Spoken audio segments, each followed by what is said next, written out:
Unang nilapitan ng isang armado ng kutsilyo ang isang nakascooter sa bungad ng palengke. Pero mabilis na umalis sa kanyang scooter at naglakad palayo ang lalaki na ayon sa mga pulis ay unang tinarget na i-hostage ng suspect. Kaya pumasok ang suspect sa palengke at nabaling ang atensyon sa 2 taong gulang na bata sa gilid. Mabilis itong kinarga ng suspect at hinostage. Noon na, nabulabog ang mga tao sa Fisherman's Wharf ng Barangay La Huerta, Parañaque. Sinundan nila ang suspect at ang kanyang hostage. Ang ama ng bata agad nakapagsumbong sa istasyon ng PNP Maritime Group sa lugar. Yung mag-asawa kasi pag sila nagtatrabaho, bit-bit nila yung anak nila sa trabaho. So nasa tabi lang nila ang bata.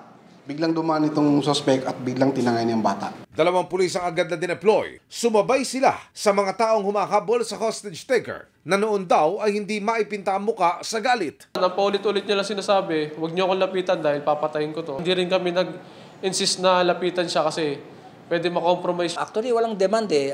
Based dun sa investigation ng mga tropa natin, ang lumabas, nagkaroon ng family problem. Hanggang sa makakuha na ng tiyempo ang mga pulis sa kuha ng CCTV, makikita rin kung paano kinuyog ng mga tao ang suspect. Pagka takedown na po sir, yung bata po is kinover ko sir kasi ang dami pong tao, pati yung bata matamaan dun sa mga kuyog ng mga dumating na mga tambay.